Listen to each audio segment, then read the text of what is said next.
오늘 주보의 불변의 소망이라는 책의 내용을 좀 소개를 했습니다. 저자인 리 스트로벨은 예수 믿기 전에는 나 같은 죄인 살리신이라는 이 찬양을 알지를 못했습니다. 찬양뿐만 아니라 은혜라는 개념 자체를 몰랐었는데요. 주님께서 자기의 마음의 밭을 갈아엎으신 뒤로는 이 찬양을 할 때마다 좀 창피스러울 정도로 눈물 콧물이 쏟아졌다는 것입니다. 그래서 하나님 앞에 기도하기를, 하나님, 제가 이 찬양을 할 때마다 정말 평생 이 은혜를 간직할 수 있게 해달라 기도를 했다고 합니다. 무신론자였던 그는 신이 인간을 창조한 것이 아니라 인간이 신을 창조한 것이다.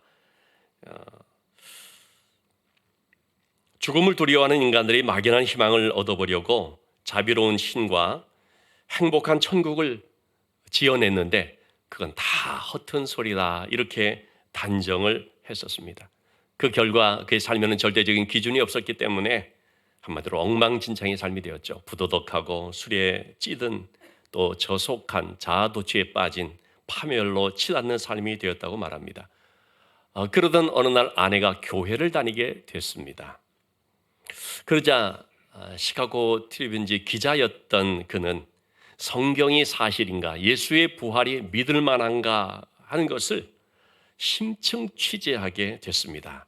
기자들 특별한 그런 생리가 있다고 하죠. 비리를 파헤치는 그런 경향이 있기 때문에 사고가 굉장히 회의적이라는 것입니다. 자, 그런데 그는 그런 아주 성경의 허구를 내가 밝혀내겠다 그런 마음으로 다부지게 마음 먹고 21개월 동안을 2200편의 부활에 관한 자료들을 탐독을 하고 세계적인 석학들을 찾아다니면서 인터뷰를 하고 성경에 나와 있는, 특별히 누가복음에 나와 있는 32개의 나라와 54개의 도시 9개의 섬을 샅샅이 조사했다고 합니다. 그 결과 어떻게 됐을까요? 단 하나의 착오도 없다는 사실을 발견하게 된 것이죠. 그러면서 예수 부활이 사실이고 성경이 허구가 아니라 진실이라는 결론에 도달하게 됐습니다. 그는 1981년 11월 8일 마침내 주님 앞에 무릎을 꿇고 예수 그리스도를 자신의 주님으로 영접하게 됩니다. 여러분, 주님의 부활이라는 것은요, 2000년 전 과거 일어난 사건으로 끝나지 않습니다. 지금도 계속하여서 무사람들의 심령들 속에 역사하시는데, 좀 전에 말씀드린 것처럼 지극히 교만하고 냉소적이었던 이런 사람도 변화시켜서 주의 일꾼 되게 한다는 것입니다. 우리 한 사람 한 사람이 바로 다 그런 장본인들이 아닌가 싶습니다. 성령께서 우리의 마음 가운데 역사하셔서 부활의 주님을 영접함으로 놀라운 인생을 살게 하신 것을 볼 수가 있습니다. 주님은 안식 후 첫날 19절 말씀에 나와 있는 것처럼 새벽에 부활하셨는데요, 그 저녁 때에 제자들을 찾아오십니다. 그때 제자들의 형편이 어떠했습니까? 유대인들을 두려워해서 모인 곳에 문들을 꽁꽁 닫았습니다. 언제 잡혀갈지 모른다는 불안에 떨고 있었던 것입니다. 그런 제자들에게 주신 말씀, 오늘 두 말씀을 좀 보고자 하는데, 첫 번째 말씀이 뭐냐면 너희에게 평강이 있을지어다. 21절 말씀에 동일한 말씀을 하고 있죠. 너희에게 평강이 있을지어다. 여러분, 이것은 의례적인 인사말이 아닙니다. 그 제자들에게 정말 필요한 것, 지금 가장 필요한 것이 바로 평강이기 때문에 너희들에게 이 평강이 있기를 원한다라는 말씀이지요. 아담의 범죄로 인하여서 우리에게 죽음이 왔습니다. 죽음이라고 하는 것은 하나님과의 관계가 깨져버렸을 뿐만 아니라 하나님과 원수가 되고 불화가 되어진 것을 말합니다. 그 결과 평강을 잃어버리게 되었습니다. 그런데 주님께서 십자가에서 우리의 모든 죄와 허물을 담당하셔서 받아야 될 진노와 형벌과 저주, 죽음을 다 받으심으로 말미암아 골로새서 1장 20절 말씀에 나와 있는 것처럼 그 십자가의 피로 화평을 이루시게 되었습니다. 하나님과 우리 사이 막힌 담이 허물어졌습니다. 원수되었던 그 관계가 이제 화목해 되어졌습니다. 그래서 예수님을 믿는 모든 사람들에게는 이와 같은 참 화평, 평강이 임하게 된 것입니다. 자, 이러한 평강이라고 하는 것은요, 요한복음 14장 27절에서 나의 평안이라는 표현을 쓰고 있는데, 여러분, 주님의 이 평안이라는 것은 세상이나 어떤 환경이 줄 수 있는 평안, 또는 세상이나 환경이 빼앗아갈 수 있는 그런 평안이 아닌 절대적인 평안을 말합니다. 일시적인 감정으로 느끼는 평안이 아니고요, 그 어느 누구도 빼앗을 수 없고 흔들 수 없는 그런 아주 참된 평안, 영원한 평안, 주님의 평안을 말하는 것이죠. 누가 이런 평안을 얻을 수 있습니까? 부활의 주님을 만난 사람, 예수 그리스도의 부활의 생명을 영접한 그 사람에게 이 평안이 오는 것입니다. 여러분, 지금 우리의 삶을 돌아보시면, 지금 이 세계의 여론 뉴스를 보시면 어떻습니까? 그야말로 두려움이 만연한 형편이지요. 전쟁의 소식, 경제의 어려움으로 인한 소식, 참 마음을 우울하게 하는 그런 일들이 참 많이 있습니다. 때문에 이 평강이 아주 절대적으로 필요하다고 하겠습니다. 그런데 이 평안을 얻으려면 우리가 부활의 주님을 만나야 한다는 것입니다. 그럴 때 주님께서 우리의 마음을 주관해 주시고 만져 주셔서 모든 불안을 잠재워 주시고 없애 주시고 주님의 평강으로 채워 주시는 것을 볼 수가 있습니다. 평강을 주신다고 말씀하시는, 평강이 있을지어다 말씀하신 주님께서는요, 제자들에게 20절 말씀 보이는 것처럼 자신의 고난의 흔적을 만져보도록 하십니다. 예수님께서 무슨 환영으로, 영으로 잠깐 보여지는 것이 아니라 실제로 육신으로 지금 다시 살아나셨다, 부활하셨다는 걸 제자들이 직접 느낄 수 있도록 만져보라고 하는 것입니다. 그래서 제자들이 주님을 보면서 기뻐하더라 그랬습니다. 여러분, 죄로 인하여서 잃어버린 것 중에 하나가 기쁨이지 않습니까?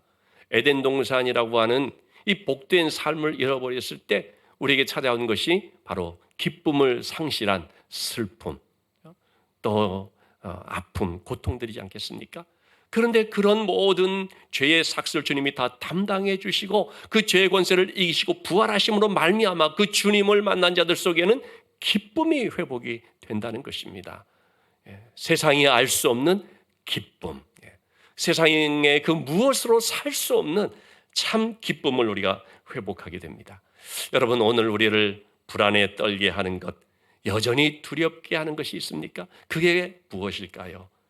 부활의 주님을 통해서 참 평강과 기쁨을 회복케 하는 역사가 있게 되기를 주님의 이름으로 축원합니다. 이어서 주신 주님의 두 번째 말씀은 21절 말씀, 너희를 보낸다라고 하는 사명의 말씀입니다. 하나님께서 예수님을 이 땅에 보내신 것처럼 나도 너희들을 보낸다 말씀을 하는 거죠.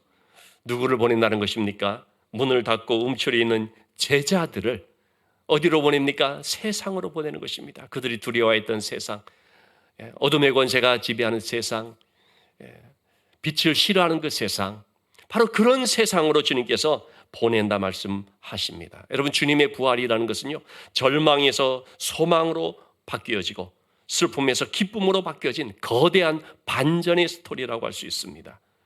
그렇기 때문에 주님은 무덤을 향하여서 오는 조문객과 같은 그런 사람들을 향하여서 죽은 예수를 찾지 말고 살아나신 예수 그리스도를 보면서 이 부활의 기쁜 소식 가지고 세상으로 나가 전하라 라고 말하는 것입니다. 오늘 부활절 새벽 예배 때도 그 말씀을 드렸습니다만, 부활하신 그 새벽에 여인들이 무덤을 향하여 나갔던 것이죠. 그들이 찾고 있는 것은 죽은 예수입니다. 그러나 죽은 예수는 그곳에 없습니다. 너희가 찾는 그 죽은 예수, 너희가 찾는 그 시신은 여기 없다. 여기 안 계시다. 왜냐하면 그가 살아나셨기 때문에. 여러분, 우리는요, 장례식으로 가는 조문객 같은 신앙생활이 되면 안 되는 거죠. 무덤을 향하여 나왔던 사람들이요, 그 무덤에서 발걸음을 돌려서 부활의 기쁜 소식 가지고 세상으로 나가는 삶이 돼야 되는 것이죠. 그래서 주님께서는 제자들에게 뿐만 아니라 우리들에게도 너희는 세상으로 나가라 말씀을 하십니다. 그냥 가라는 말이 아니죠. 부활의 소식을 전하라는 말이, 부활의 이 말씀을 알리라 하는 말씀이죠.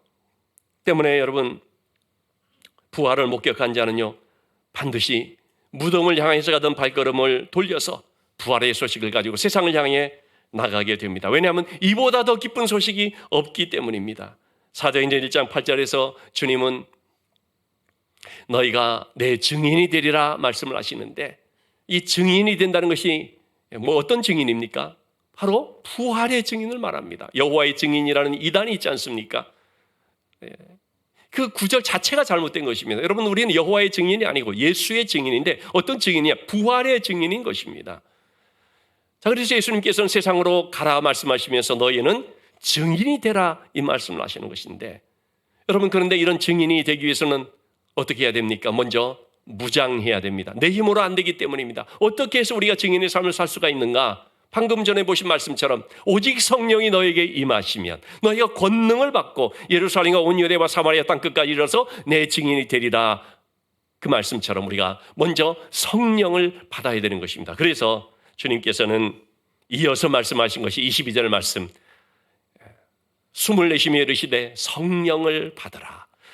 그러니까 여러분이 이 말씀을 한번 잘 보시면 먼저 제자들에게 세상으로 보내노라. 그러니까 너희가 세상으로 가라 말씀했지 않습니까? 그 세상으로 보낸다는 말씀을 뒷받침해 주는 것이 뭐냐면 22절이라는 거죠. 성령을 받아서 가라는 것입니다. 성령을 받을 때 너희가 내 증인이 될 수 있다는 것입니다. 숨을 내쉬다, 이 말은 엠푸소라는 단어인데 숨을 불어넣다라는 뜻이라고 합니다. 성령은 하나님의 숨결입니다. 창세기 2장 7절 말씀 보면 하나님께서 흙에다가 생기를 그 코에 불어넣지 않습니까? 그래서 사람이 생명, 살아있는 영이 되었다고 말씀하고 있는데, 이 하나님의 생기, 이것이 바로 하나님의 숨결, 즉 성령을 말한다고 할 수 있습니다. 에스겔서 37장 9절에서 10절 말씀은 에스겔 골짜기 마른 뼈들에는 환상의 말씀이죠. 하나님께서 에스겔에게 마른 뼈들을 보여주십니다. 그 마른 뼈들이 살 수 있습니까? 아니, 죽어있는 마른 뼈들인데요, 도저히 살 수가 없는 것이죠. 그런데 하나님께서 에스겔에게 명령하여서 대언하라 그랬죠. 명령에 따라서 대언하였더니 생기가 그들에게 들어갔습니다. 이 생기가 뭡니까? 하나님의 숨결인 것이죠. 성령을 말하는 거죠. 그러자 죽어있는 마른 뼈들 속에 성령이 들어가보는 말미암아 그들이 살아나서 일어나서 서게 되는데, 그렇게 큰 군대가 되어지더라는 겁니다. 아무리 무덤에 있던 자라고 할지라도요, 성령의 그 하나님의 숨결이 들어가게 되면, 살리는 영이 들어가게 되면 그들은 일어나서 군대가 되는 역사가 있음을 알 수가 있습니다. 여러분, 성령이 없이는요 우리가 살아날 수가 없습니다. 성령이 없이는요 우리가 사명을 감당할 수가 없습니다. 그렇기 때문에 하나님께서는 세상으로 보냄을 받은 교회에 내가 성령을 부어준다 약속을 해주신 것입니다. 교회가 성령을 받음으로 사명을 능히 감당할 수 있기 때문입니다. 예수님의 제자들을 한번 여러분 보시면 어떻습니까? 십자가 앞에 흩어져서 도망갔던, 그리고 사람들을 두려워해서 문을 꽁꽁 걸어잠궜던 제자들 아닙니까? 그런데 그들이 사도행전 2장 말씀 우리가 보시는 것처럼요 완전히 변화돼 버립니다. 그들이 오순절 성령 충만함을 받게 되니까요 문을 박차고 나가서 모든 사람들에게 너희가 죽인 예수를 하나님께서 살리셨다, 부활하셨다, 우리가 이 일의 증인이다라고 담대하게 외치게 되죠. 여러분, 제자들이 어떤 사람들이었습니까? 사람들은 무서워해서, 고난은 무서워해서 숨어있던 자들이었거든요. 잡혀갈까 두려워했던 자들이었거든요. 그런데 그 모든 사람 앞에서 전혀 개의치 아니하고 고난을 두려워하지 아니하고 담대하게 이 복음의 말씀을 강력하게 전하더라는 거죠. 고난을 당할 때도 그들은 기도하기를, 하나님이여 우리가 이 고난 앞에 주저하지 아니하고 이 고난 속에서 하나님의 말씀을 담대히 전할 수 있도록 종들에게 능력을 더하여 주시옵소서, 그렇게 기도하게 되죠. 얼마나 능력 있는 기도입니까? 어떻게 이런 역사가 나타났습니까? 성령이 그들에게 임하셨기 때문이죠. 성령 충만함을 받았기 때문인 것이죠. 이처럼 여러분, 성령은 세상을 이기게 하는 능력입니다. 때문에 우리가 성령을 받아야 됩니다. 우리가 성령의 사람이 되어야 됩니다. 날마다 성령의 은혜를 간구하면서 기도해야 되는 것입니다. 그럴 때 주의 영이 내 안에 들어와서 내 안에 있는 모든 죽음의 요소들을 몰아내고 우리로 하여금 힘 있는 삶을 살게 하고 세상을 두려워하지 않고 담대히 증인의 삶을 살게 하는 줄로 믿습니다. 여러분, 예수님의 부활이라는 것은 복음의 핵심, 복음의 본질입니다. 성경의 그 모든 것들을 우리가 믿는다고 할지라도 부활을 빼버리면 그것은 빈 깡통과도 같습니다. 아무리 모든 걸 믿는다고 할지라도 부활을 믿지 아니하면 그것은 믿는 게 아닌 것입니다. 부활이 없다면 우리는 기쁨도 없고 평안도 없고 우리의 신앙생활은 무미건조한 것이 되는 것입니다. 부활이 없는 신앙생활이라는 걸 한마디로 말하면 종교적 미신적이라고 말할 수가 있습니다. 여러분, 종교적이라고 하는 것은요, 생명은 없고 교리와 형식만 남아있고 그것만 치중하는 것. 그러니까 그런 신앙생활의 모습은 그저 형식, 어떤 전통, 어떤 예식, 그런 것만 붙잡습니다. 얼굴에는 아무런 감동도 그런 생기도 없는 정말 전형적인 율법적 신앙인의 모습이 되어버리는 것이죠. 미신적이라고 하는 것은 뭡니까? 아무런 삶의 변화가 없이 그저 자기의 소원만 구하는 것입니다. 여러분, 세상의 모든 종교들을 보십시오. 종교적 미신적입니다. 여러분, 그들이 무슨 삶의 변화를 목표로 합니까? 그러지 않습니다. 내 소원 성취, 소원만 이루어지게 해달라는 것입니다. 여러분, 절에 가서 혹은 점집에 가서 비는 사람들을 보십시오. 그 많은 돈들을 갖다 바치면서 오로지 뭡니까? 내 삶을 변화시켜 주세요. 내가 이렇게 살면 안 되는데 정말 내 삶이 깨끗하고 내 삶이 반듯하고 또 세상과 구별된 삶을 살게 해달라고 그렇게 구하는 사람 봤습니까? 아무도 없습니다. 오로지 단 하나 뭡니까? 소원 성취해달라는 것입니다. 돈 잘 벌게 해달라, 건강하게 해달라, 이거 이루어지게 해달라, 내 뜻 이루어지게 해달라. 그것은 여러분 참 신앙이 아닌 거죠. 그냥 종교일 뿐이고 미신적인 것입니다. 근데 그렇게 신앙생활 할 수 있습니다. 우리가 부활의 이 생명을 갖지 아니하면요, 우리도 그렇게 형식적 종교적이 되어버리는 것이고요, 우리도 그렇게 기복적 미신적이 되어버릴 수가 있는 것입니다. 여러분, 기독교 신앙이라고 하는 것은, 부활 신앙이라고 하는 것은 미신과 종교가 아니고요, 생명과 변화입니다. 하나님의 나라를 경험하는 것입니다. 그런데 교회를 다녀도 부활에 대해서는 별 관심이 없는 분들이 있을 수가 있습니다. 부활을 믿고 안 믿고를 떠나서 관심이 없다는 것입니다. 나하고 별 관계가 없다고 생각을 하기 때문에 그럴 수가 있습니다. 내 문제가 되지 않으면 그냥 힘들어하게 돼버리고 그냥 교리로만 받아들이고 부활절, 오늘 예배가 길어지겠구나, 이렇게 생각이 돼버릴 수가 있는 것이죠. 내 문제로 받아들여야 됩니다. 여러분, 암 치료제가 개발됐다고 하십시다. 그 소식을 듣는 암 환자들은 얼마나 복된 소식이겠습니까? 왜냐하면 내 문제이기 때문입니다. 마찬가지로 여러분, 이 죄로 인하여 죽을 수밖에 없고 하나님의 형벌을 받을 수밖에 없다는 이것이요, 내 문제가 되면요, 예수님의 부활의 소식은요 완전히 달라지는 것입니다. 나 그거 별 관심 없어, 그런 말을 할 수가 없습니다. 내 문제가 되면 예수님이 죽음을 이기시고 부활하셔서 만유의 주가 되셨다, 그를 믿는 자마다 영생을 얻고 그를 믿는 자마다 천국 간다라고 하는 이것이 우리에게는 정말 빅뉴스, 가장 큰 굿뉴스, 온 인류를 향한 가장 복된 소식이 되는 것이죠. 나와 관계에 있어야 되는 것입니다. 우리는 주님을 막연히 믿을 것이 아니라 죽음을 이기고 부활하신, 그래서 지금도 살아계신 분이시라는 것을 확실하게 믿을 수 있어야 하는 것입니다. 여러분, 또 부활절이라고 하는 것은요, 과거의 사건을 기념하는 그런 날이 되어서는 안 됩니다. 이제 4월 이때가 되면 부활절 있고, 그러면 봄이 되는구나, 한 시즌이 또 지나가는구나, 이렇게 하나의 기념일로 삼으면 안 된다는 거죠. 내 삶에서 현재적으로 체험이 돼야 됩니다. 그런데 이렇게 기념절로 삼아서 하게 될 때에 한순간의 열광적인 분위기로 끝나버리는 종교적인 축제가 또 될 수가 있습니다. 여러분, 그런 것은 한낱 이벤트에 불과한 것입니다.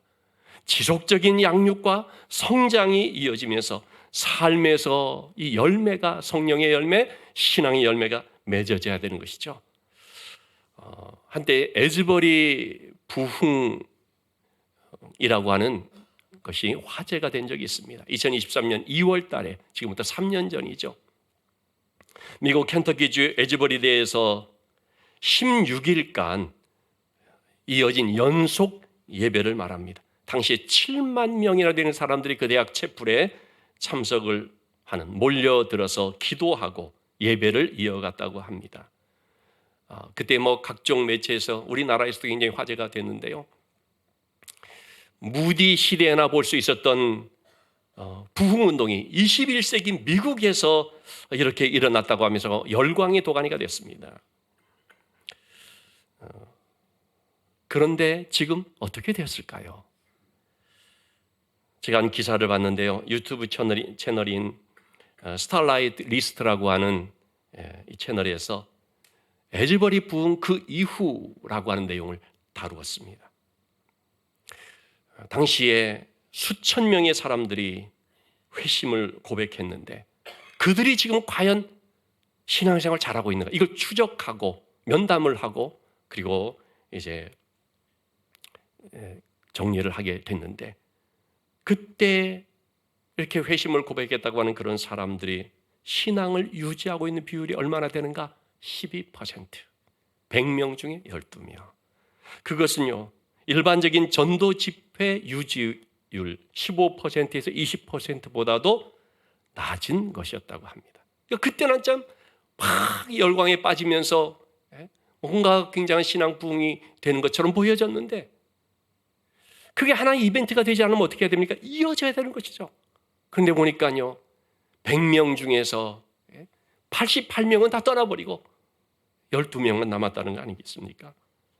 그리고 3년 동안, 그 후 3년 동안 미국 교회가 부흥이 아니라 쇠퇴를 맞이했고, 남침례교는 50명의 교인들을 잃었고, 연합감리교회는 매일 한 곳이 교회를 문 닫는 그런 일이 지금 벌어지고 있다고 합니다. 에즈버리 그대의 대표단을 보냈던 교회들은 오히려 출석률이 감소했다는 것입니다. 심지어는 번아웃과 우울증을 겪는 이들도 적지 않았다고 합니다. 그들이 가서 했던 찬양과 기도 등 이것들은 영적 카타르시스로 느껴진 것인데 그냥 영적 카타르시스에 머문 것이죠. 여러분, 그것이 영적 성장과는 다른 것입니다.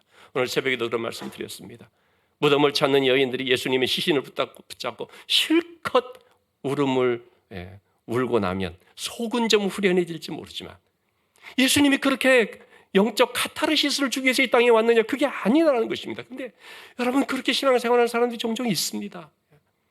누군가 붙잡고 하소연하고 누군가 앞에 막 내 마음을 쏟아놓고 그러면은 후련함을 느끼기 때문에, 그래서 사람에게는 할 수 없으니까 주님께 나와서 그냥 한바탕 내 마음을 쏟아놓고 울고 나고 그러면은 뭔가 시원함을 느끼는, 정화된 느낌 갖는 그런 카타르시스가 신앙이 아니라는 거죠. 근데 우리가 잘못하면은요, 이벤트적인 어떤 행사를 하게 될 때 그런 것에 매몰되어서 그런 걸로 끝나는 경우들이 있을 수 있다는 것입니다. 정말 은혜 받았습니까? 수련회를 통해서 은혜 받았습니까? 그러면 그 다음부터가 아멘의 삶을 삶 속에서 이루어나가는 것입니다.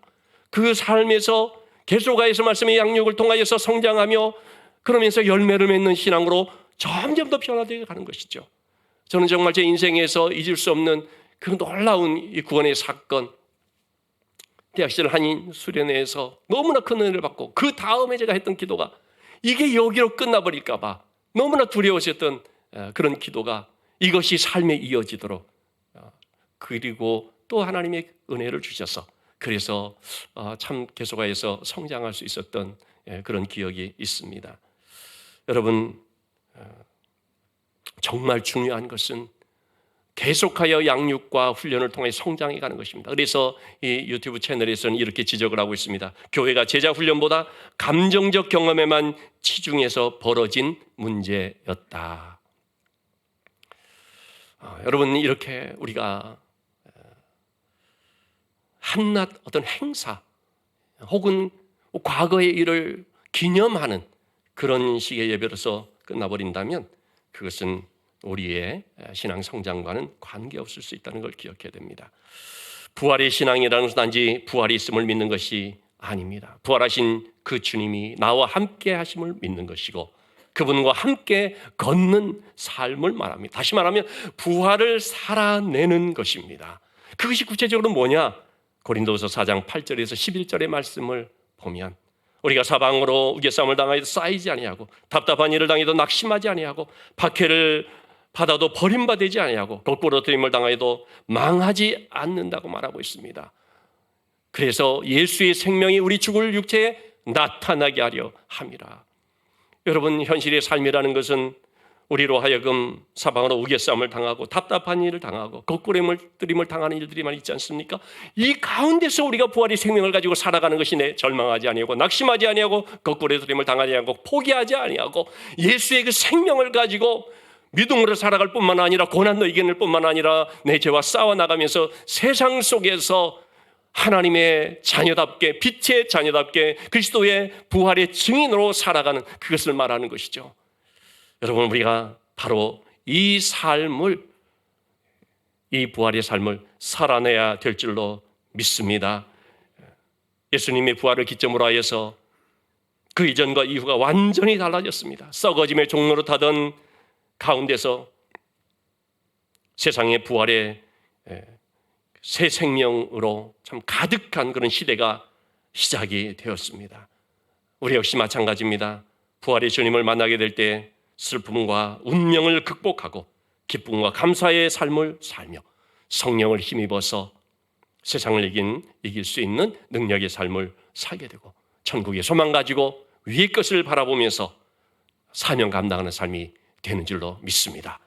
이 부활절 예수 그리스도의 부활의 생명을 힘입은 우리가 이러한 믿음의 삶을 살아가면서 세상 가운데 증인의 삶이 될 수 있기를 주님의 이름으로 축원합니다. 기도하시죠.